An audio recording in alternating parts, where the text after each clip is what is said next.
Is the Israeli military walking into a trap by attempting to wage a land war in a place as treacherous, as urban, as filled with tunnels and old buildings as Gaza is? I think so. I would say on many levels. If we go back to the summer of last year, when the war in Ukraine was changing or evolving, and the world's eyes were fixed almost exclusively on what was happening there. Had the Israelis confronted Hamas at that point, I think the Israelis would have had an easier time waging this sort of ruthless, scorched earth campaign against Hamas than they have right now. It's simply a function of the fact that the world is not looking at Ukraine because the world knows the truth. The war in Ukraine is effectively over. The losses and the destruction in Ukraine are horrendous. Ukrainians can't do much about it. So everyone is focused now on Israel and Hamas, and they're seeing things that upset them. You cannot broadcast the pictures of dead children being carried out of the rubble in Gaza without expecting some sort of horrendous national reaction out of each of the Arab states and from the so-called Arab street. So that's definitely part of it. And on another level, I think that the region is increasingly coalescing into this alliance that might have otherwise never occurred. There's a readiness to take action. There's no doubt about it against the Israelis. And we, again, are the loyal, obedient servants of Mr. Netanyahu and his government. The loyal, obedient servants of Mr. Netanyahu and his government. I'm sure that that's the way he feels, and of course, that it is the way we behave. Back to Erdogan. Are his rantings and ravings before 1 million people, whatever the size of that crowd was, to be taken as for domestic political purposes, or in preparation for support for military activity? Both.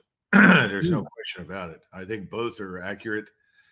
Mr. Erdogan is a clever, manipulative politician, if ever there was one, but he's also a very powerful nationalist in the Turkish sense, and widely respected inside his country, if for nothing else, his strength in leading Turkey. In fact, you could say that in many ways, he's regarded by many of the Turks in this sense as a strong leader, the way many Israelis regarded Mr. Netanyahu. So I think he's deadly serious. And for the Turks to hold these meetings with the Iranians in public, they've always had meetings privately from time to time, but for these meetings to be so public is a very, very important signal to the world. Why do you think that Prime Minister Netanyahu doesn't take note of this, or if he takes note of it, isn't acting upon it? I mean, my view is that his situation politically at home is so precarious, he only stays in office for as long as the war is being waged. And the minute the war is over, he's out of office and maybe out of freedom. But I would think if Iran and Turkey are cooking something up, and with Erdogan riling up the masses, Netanyahu ought to take note of it and perhaps do something like pull the troops back or let humanitarian aid in. So my question is, if there's a ceasefire, who wins, or who's perceived as winning? You know, I don't know that there will be any winners if there is an immediate ceasefire. In other words, something happens right away. It'll take time to sort out, but I think whatever happens will work to Israel's disadvantage strategically.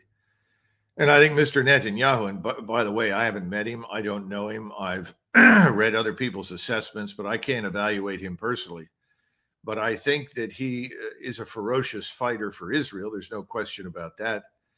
But I also think he's got us in a position where I think he believes this is the time to leverage American national power to try and settle accounts, if he can do it, with his neighbors. And he is focused on that almost to the exclusion of everything else. We are giving him unconditional support on the assumption that he is going to be successful, that he will go in, root out Hamas, destroy the place, and that he can get that done before anything else happens.